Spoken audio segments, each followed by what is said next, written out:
Well, Cody, as we are leaving Just Done, what a great day it was today, huh? It was a great day. So, the gates are kind of closed behind us. We're driving off into freedom, and, just I'd love to hear your reaction. What did you expect coming out here today, and how was it different? What surprised you?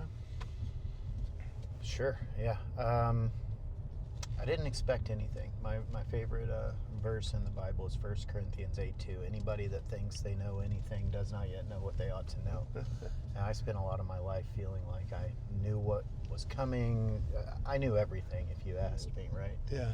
And when things caught me off guard, it wasn't my fault. So I go through life trying to be open and ambivalent to whatever the Lord has to offer. So I was grateful to not have much knowledge of what I was walking into, and I walked into a powerful room of men who are focused on what they're doing in their lives, what they want for their families, for their future. They're focused on their faith. They're focused on providing better things to the world when they get out than what they offered in the past. And we had a 2-hour-long conversation on empathy in a room of 34 men inside a prison. That was amazing. Yeah, powerful. Yeah. So what do you think was your biggest surprise in that part of the conversation, the empathy and sympathy conversation? I wouldn't say it necessarily surprised me, but the thing that keeps providing for me is that the men and the women who have been to the hardest places in life have the deepest understanding of some of the most important topics of life, and they have the greatest opportunity to give back because of the hardship that they have experienced in their lives. And there was so much knowledge in that room. There was just so much real, tangible, heartfelt, experience-based knowledge on empathy and caring and giving back in that room. I thought it was interesting when they were talking about kicking in doors, that, just whether they're selling drugs, addicted to drugs, needing money, whatever it was, right? Guys that were in there, that when they were kicking doors, there was no empathy involved in that. There was no sympathy involved in that until something would happen in their life. And all of a sudden they realized kind of the victim side of that for the first time. And they're like, I wasn't going to get out of that habit until I could experience empathy. Right. Which I thought was an amazing place that we ended up talking about empathy from a bad dude, bad people, right? There were multiples in there. And it took empathy for them to start to change. Yeah. It took personal experience in what their actions were causing other people. That's deep. That's deep. It's deep. And, you had I can't remember his name, but there was a gentleman talking about being in one of the darkest prisons on earth. Mm-hmm. And I feel like it took him going to that place because of who he was before he got there to be able to be who he is today. Yeah. I thought it was interesting when I asked the question about how could we take what you guys are learning and talk to a 16-year-old? They kind of took it as, how would I talk to my 16-year-old self? And we were talking that, a lot of 16-year-olds, they don't listen. They don't listen to their dads. They don't listen to the mentors, the people that try to warn them. And it was because they don't have empathy. Right. They don't have the life experience yet. Yeah. Yeah. When I went through boot camp, our platoon was 3,223 Kilo Company, and our motto was, we chose the hard way. And we were a very young platoon, all just young guys, 17, 18, 19 years old. Didn't have any older guys in the platoon that had come in late. And everything that we went through, we had to learn the hard way because we didn't have that life experience to know what it felt like to get kicked upside the head yet. Yeah. So what did you take away when we were challenging the room to, okay, but we don't want these kids to have to go through this. So how do we how do we try to impact 1 or 100? It didn't really matter, right? Is how can the stories that these guys are living out be told out into society? How can we teach it? There was the simple answer is you have to show them that you actually care. Yeah. And there was that story of the guy who had a mentor in Oklahoma City, and there was Jim. another guy in the room who had the same mentor, Jimmy. Yeah. Yeah, a guy named Jimmy in Oklahoma City that's still making changes 10 years after he passed away. But the stories that they told of Jimmy were that he cared. Yeah. That he would get in the trenches with you and get down on your level and be in that experience with you, just like Jesus, so that he could show you he really cared. He was willing to go there with you. And if somebody's willing to go there with you, then you'll be willing to follow him out. Absolutely. That's a great takeaway. You know, they did say, look, we had all kinds of people speak all kinds of good things at times into our lives. But then they'd leave. Right? And it couldn't stay with us. And to your point, you know, just like Jesus, get into the trenches. You know, but when he left, we got the Holy Spirit to walk with us. You know, and so I thought it was very impactful. You know, when we challenged the room, there were 34 men in there. How many of you guys are going to choose to be Jimmys when you get out of here? Trying to give them ownership of, and this is true, we see it in churches all the time, you know, get involved. Don't just be somebody that's taking all the time. You've got to be a provider, right? And those guys, it was kind of like you could see some responsibility light bulbs pop on a little bit. So, well, and giving back is the only way to keep it yourself, right? Amen for that. It's exactly what Jesus taught us. The only way to keep what we have is to give it away. Yeah. We got to spend our lives constantly trying to give it away, even if only some days to remind ourselves that we have it. Because some days are hard, and it's super easy to forget what we have in life. It's super easy to get complacent. But if I go to a place like behind the prison walls and I get to gain some knowledge and maybe provide some knowledge to some guys inside there, then it really helps me as I walk away from that experience to remember what I had in the first place, to remember what the Lord has given me already. So that leads me right into my next question is, we just walked out of the prison. How do you feel if you just take a checkup of you? How are you feeling right now? I feel blessed. I feel like I got more than I gave. I feel like I was standing in the presence of the Lord because there were a bunch of other men in that room who also know the Lord. And we were speaking openly, honestly. You know, we were talking about it in there. We were able to be vulnerable. And I feel like I'm walking out of the presence of the Lord and back into the world. And I get to carry that with me now. It's charged. Yeah, you're charged up, right? Yeah, I always find when I go out that it fuels me for the rest of my week, right? It really is there. What did you see in some of those men that you think people would miss? Passion. We talked about it. Empathy. I think it's super easy to miss empathy inside of an orange jumpsuit, you know? Mm-hmm. It's super easy to miss that's a person who has deep feelings, deeply cares about things, experienced some hard things in life, so he has the ability to connect with people that I don't have the ability to connect with. He has the ability to reach a 16-year-old kid that I don't have the ability to reach. And just care. Yeah, they really do care, and they want to make a difference. They want to serve, right? When they come out. Those guys don't have to be in that room. They chose to be in there. That's true. They sought you out. Yep, they did. They could sit there. They could ride out the rest of their time. They could get out at the end of their stay and do exactly what they've done before. And that was another thing that was talked about consistently inside of that room was, I do not want to get out and do the same things that I've done before. I want to get involved in everything I can that would provide me some skills so that when I get out, I can be prepared for what's coming and I won't have to live like I've lived before. Many of those guys have been through there 2 or 3 times. They've been on a 2-year stint. They've been on a 5-year stint. Now they're on a 10 or 20-year stint. Yeah. And they don't want to go back through that again. Because if they don't have something different waiting for them when they get out this time, they can be as prepared as they want, right? They could do all this work. They could even have a great relationship with God.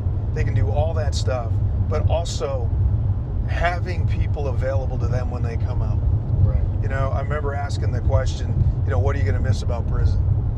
You know, and some of them were like, they nothing. Were pretty surprised you asked. They were, you know, and, you know, some of them were like, nothing. I'm not going to miss anything. This is horrible. I want to get out, right? But then they got into, hey, I am going to miss the brotherhood that I have here. I am going to miss the fact that I can spend, because they don't have to go to jobs and they don't have other things, those things have been taken away from them while they're incarcerated, that they get uninterrupted time to be with men that think like them, that believe like them, that think like, or that you know, want to think about the future like they do. That's a big deal to them, right? Yeah. So you don't get that in the real world, even in churches. You know, I've been at my church now for 8 years. I've developed some very good friends there. I serve at the church. I participate in the church activities. Yeah. But it's very rare to get that type of room that we had there with other men in the same room, open, honest, vulnerable. Yeah. Anywhere in the free world. It's tough. And churches try real hard to do small groups and, you know, trying to break it down and understanding that. But there was a vulnerability there. You know, I know, you know, like Band of Brothers does a phenomenal job, you know, through a lot of churches in Tulsa.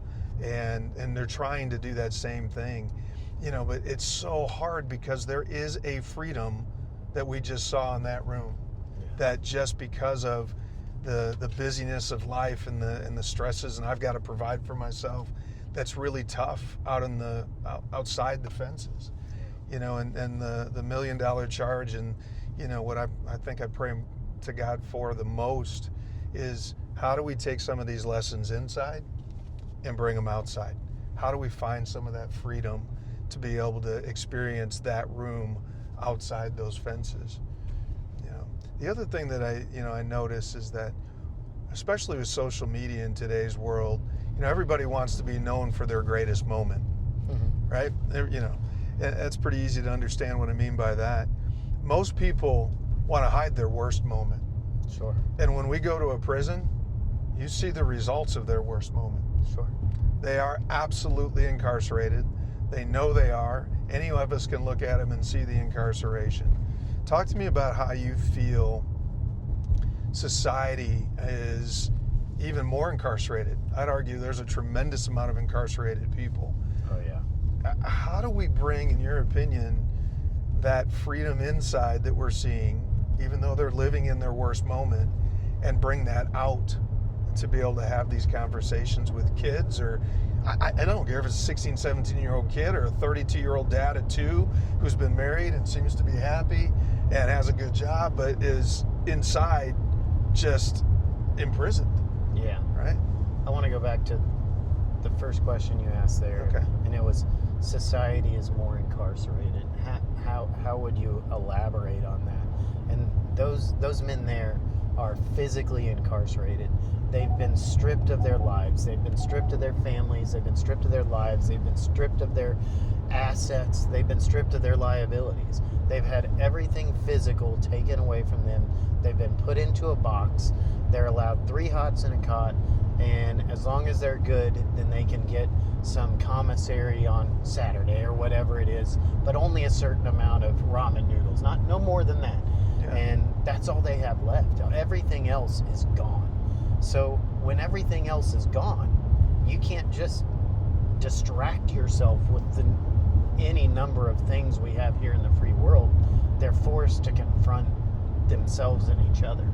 Yeah. And that goes one of two ways. Those guys are confronting themselves in beautiful ways, that are life-changing, life-transforming, and going to have a positive effect out in the real world. And they're going to take that charge that you gave them today of finding that 16-year-old kid, connecting with that 16-year-old kid, being the Jimmy, being the Jesus in that kid's life, getting down on their level with them, because they know what it feels like to be stripped down to nothing but exactly who God made them to be, and find out whether they're living up to that standard that God set for them or not. And they're going to carry that feeling out into the real world, meet that kid, be that Jimmy, and do some good. It's a responsibility. Yeah. You know, and this class is made up of Muslims and Catholics and Christians and, you know, and atheists and everything else. So while we're a Christian, you know, all of us that are going out there are Christian business leaders. You know, what I loved about it is they find the commonality, and so we can bond and talk about that, right? And so a big part of this is, as I told them, that you're going to get attacked as soon as you get out of here. Sure. You've got these men around you that you've put around you that are supporting you and are strong brothers and are calling you out and showing you your blind spots. But we get out into the world and then we forget that, or we start to believe that lie that the enemy tells us, that if you can't do this on your own, then there's something wrong with you. And that leads to that incarceration that we talk about, right? And so, you know, I know you know, coming out of the military and you were wide open with these guys and have talked to, you know, about the addictions and the things. How did you deal with that? You got to, you know, the point where you're like, look, you know, I've got to do something different because this isn't working out. So talk to me about your personal experience of overcoming the weakness of the flesh, and still, I'm sure, battle it. No, I'll only battle it as long as I'm living and breathing. As soon as I stop breathing and my heart stops beating, I won't have that problem anymore. I was trapped by the world. I was imprisoned by the world.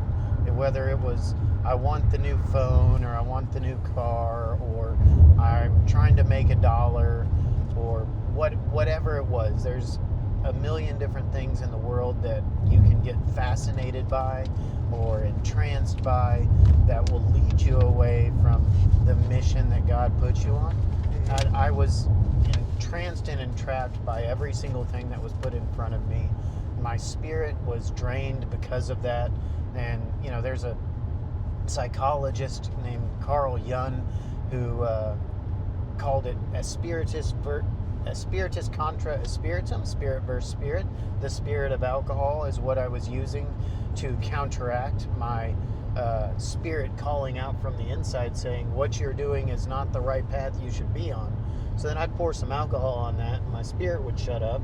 And when I experienced some quiet in my head, then I just kept fueling that quiet with more alcohol, because that was the only thing that could quiet it, or, you know, occasionally a pill or a pipe, or, you know, whatever it was that would make me feel normal. And one day I woke up, you know, I'd been in and out of jail cells very briefly, never more than a couple of months for DUIs or something like that. But one day I woke up, I hadn't been in jail in a couple of years, and I looked myself in the mirror and I realized that my spirit was fighting a battle, and I wasn't going to be able to overcome it with alcohol. I wasn't going to be able to get the peace that I was looking for in that bottle, no matter how much or how little of it I drank, that I had to find it somewhere else. And that was the time when I turned to God. And it wasn't until I started putting some God inside my spirit, some Jesus inside of my spirit, some good men, good community around myself, that I experienced quiet in my spirit in a way other than with a bottle. And as soon as I experienced that first taste of quiet, I've been chasing that satiation of my spirit for about 10 years now, 10 years now. And filling that hole in my spirit with something other than another spirit that can't actually fill it. It's awesome. appreciate the vulnerability and the truth and all of that. What a completely different question. How do we apply, or what could businesses apply from what you witnessed a little bit today? And I know this was only the first visit, but how do you think we draw that into the business world? That's a great question. I think you apply what we saw in there in the business world, which is ultimately you have to generate profit from it. Right. You apply that by creating opportunities for these guys to be able to feel welcomed, to have an area of responsibility for something that they're responsible for, and to help lift them up and continue their training once they get out in whatever. It doesn't matter what industry it is. These guys could be electricians, plumbers, they could be software engineers, they could be psychologists, psychiatrists. They could do anything. Mm-hmm. They need an opportunity to have that. They've already experienced a little taste of community, and if you can create a spot in your business where they can feel that little bit of community, they can feel self-worth, they can have the opportunity for growth within themselves and within their career, then they're going to provide you back loyalty, they're going to provide you back consistency, and they're going to provide you back revenue. Yeah. And you can't beat having somebody who's willing to work for you as an employee, who will be loyal to you, care about you back the same way you care about them, and will be consistent. That's great. I think what we see in there too is what those guys need to thrive in a business or in the world is somebody that truly has confidence in them, somebody that is willing to teach them, somebody that's willing to allow for mistakes, somebody that's willing to have empathy, as we talked about earlier.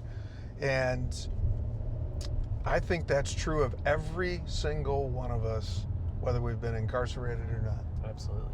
And that belief that I matter, not that my job matters, but I matter. Right. When I see companies that are applying biblical principles to how they run their companies, that's where they're at. The person matters. Right. I'm going to give allowance. I'm going to give grace for the fact that people go through seasons. We'll go through where, gosh, we bring our A game, and wow, that's awesome, and everybody loves us when we're there. And then we can go through a season, whatever it is that's causing it, and we might be at our C game or even our D game occasionally. Mm-hmm. And businesses that have the culture to be able to go and work with that person as a human being, that allows that person to be able to experience that season, to not experience the harm of losing a job, of losing the everything, right? Because the business is going, something's causing this. Mm-hmm. Let's dig into the person. And I get it. Businesses, like you said, they have to operate on profit. So it's not an infinite investment, but it is recognizing a person that is hurting. We just watched that in this room. Yeah. We just watched the fact that these guys who have lots of people that will judge them, whether it's guys that have tattoos all over the place or guys that just kind of, they're carrying their inmate number in front of them still, mm-hmm. that teaching them that you matter, that you can make an impact, that be the obvious choice. That room was so conversational today. The amount of freedom, vulnerability in that room. That class is only 1 month in. Yeah. It's a 10-month program. So imagine as you go back with me over the time here, imagine the change we're going to continue to witness in that room. I look at that and I'm like, that's just a business culture. Mm-hmm. That's all that is. Right. That's a boardroom. It is. It's a boardroom. It's being able to look at this and go, everybody's opinion is going to be heard. Doesn't mean we're going to apply them all the time, but you have the freedom to have an opinion. Right. We're going to ask you questions and receive input from you and give you feedback. And when they get out of line, Mike's got discipline in that room. Yeah. So that room has got discipline. It's got structure. And tell me about how you thought we started that class. Remember what we started with? 3 things of gratitude Yeah. and 1 I am statement, and everybody went around. Imagine if a company started their day every day that way. Yeah, that was impressive. That kind of caught me completely off guard to see the guys in there being completely vulnerable from the very beginning of the class, not knowing me from the man in the moon, and being willing to be vulnerable in that moment, not only with their peers, but with a guy they don't know. Waking up every morning, they all came at the beginning of class. They weren't doing this off the top of their head like I was. Yeah. They came with that already prepared. They all had journals. They had thought about this probably the moment they woke up this morning. They rolled over, picked up their notebook, and did their journaling. That's my assumption. And they came prepared to say, these were the things that when I first woke up, I was immediately grateful for. And today I am empathetic, or today I am grateful to be here, or today I am whatever it was. Yeah, I see so many strong habits that come out of that class, and that's definitely one of them. So give me your final thoughts as we kind of wrap up talking about this a little bit. What really stood out to you? What did this morning mean? So I think my final thoughts are, just impressed. I'm impressed by what you guys are doing out there. I'm impressed by what those guys are doing out there. I didn't expect to see that much vulnerability inside a prison. I have some minor other experience inside a prison, and you guys have something completely different going on there. You're building a community of individuals, which is what you need if you really want to get people to open up and be willing to be vulnerable, which is required to be able to get the change in your heart and soul that they need to get. And just impressed at the community and vulnerability that's inside that room. And I think that 10 months from now, if you put those guys in business suits and didn't tell anybody they were inmates, and had them sit down for an interview, you could probably do it with most of them right now. But there'll be something. But yeah, they'd be some of the most impressive people in the world. Yeah. Well, wait till you see Shark Tank in about 4 months, because they all have to give their business pitches. So this because like I said, they're only a month in. So Mike's working hard on the character phase. That's the foundation that we build on all of this. And then from there, as we start to bring out leaders, we're teaching them public speaking, we're teaching them P&Ls, we're teaching them marketing. They all already, all of them have. Today went by so fast we didn't have time to do it, but they already have. If I were going to start a business, or some of them actually already have businesses, Sure. This is what it is. So at Shark Tank, they have 2 minutes to give a pitch to sharks, and they'll do that 5 or 6 times, and then get 1 minute of feedback. And so that's amazing. Wait till you hear that. I mean, you'll definitely be part of that day, because that's incredible. And then as we work through and we get to graduation 10 months from now or 9 months from now we start to invite the families out and everything else, and then the stories start to come out that these guys, when they're meeting with their kids or their families, they're apologizing because the vulnerability is up front. They're authentic in that, and we hear this from the families that, gosh, we believe this change. We've heard change in these guys when they were telling us that over the years, right? But now all of a sudden, like, the families are seeing change, not hearing change. And some of the lessons. I've been told everything's different this time 5 times. Oh, yeah. But I didn't see it. Yep. And now they experience it. Yeah. And then the other thing that, we had a chance to talk about is the impact on the other 920 roughly guys that are at that yard, right? And you could feel that they were out there impacting that. The idea that we threw out of how many of you guys are walking this yard as a group of people, and praying over the yard itself, praying over the guards and the people running that prison and what they're there to do to help, praying over the other inmates, you know. And hey, it was great to hear that every Friday that they do have a group that does it, but we challenged more of them to do it. And then we challenged, what would it look like if the Muslims that go and pray over that yard were to walk side by side with the Christians that are praying over that yard, so people could see these groups that have more in common than they do in difference, out doing something positive, out spreading that love that is God, right? And then you had the Muslim old head in the room advocating for what you're saying. Yeah. Oh, you know, we actually have more in common than we have different. I mean, gosh, if we can take that and instill that in those men, when they come out, maybe they won't look at people that they've robbed in the past or done things in the past as just an opportunity to get something that they want, but instead an opportunity to pour into them, right? They'll see them as human beings because they're used to praying for people. And understand the value that you're going to get back out of that. Yeah. If I stole $10 out of your pocket, I now have $10. If I pour myself out for you, I can't calculate in dollars how much I get back. Yeah. But it's far more than $10 that I get back from that experience of being willing to be open, vulnerable, and pouring myself out for another person, and it will spawn somebody else doing the same for me. That's huge.